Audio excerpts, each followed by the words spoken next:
Look,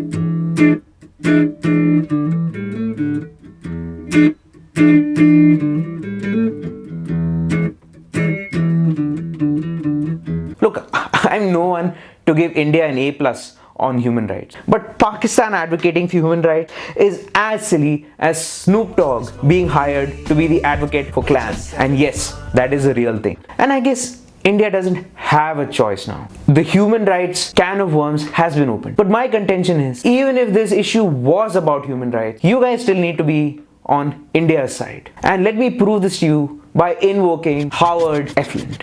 In 1969, Howard Efland was beaten to death brutally by cops, apparently when they were raiding a bathhouse in LA, and ostensibly because he made a pass at one of the cops. An American judge had the gall to call that understandable homicide, and that actually resulted in justifiable reaction. The Stonewall riots happened a year later, and within a year of the Stonewall riots, there were gay rights groups in every city in America, in Canada, in Australia, and in Europe. Look how far you guys have come since then. Today, gay people can suffer through marriage just like regular folk. Lawyers are still arguing about how both parties get to keep everything when lesbians get a divorce.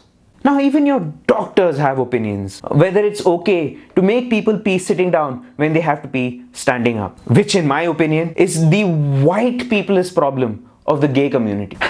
And Dr. Spachaman here might think he's so woke, but let me borrow an American expression to tell you guys that India has forgotten more about being woke than you guys will ever know. Meet our doctor from 4000 BC. Sushruta is the author of some of India's earliest known medical texts. This guy was giving nose jobs 4000 years BCE. And the reason I bring him up, that in his writings, he has described 16 different genders or sexual orientations. Look how woke we were back then. The law criminalizing carnal intent came to India in 1861 when we became Britain's spice rack. Mr. Oliver. I am a huge fan. But imagine what it would have sounded like if you said that Africa is where you got your farm equipment from. The twit would have hit the fan. But we in India respect you anyway. There's a parcel we sent to your office, and we know you got it because these are the delivery details right here. It's a spice rack, and we request you to respectfully shove it up your British. And finally, White people who condone any flag derived from the Union Jack are not allowed to get their nuts in a twist every time they see a Confederate flag. Let's go outside in the sunshine. I know you want to, but I can't say yeah.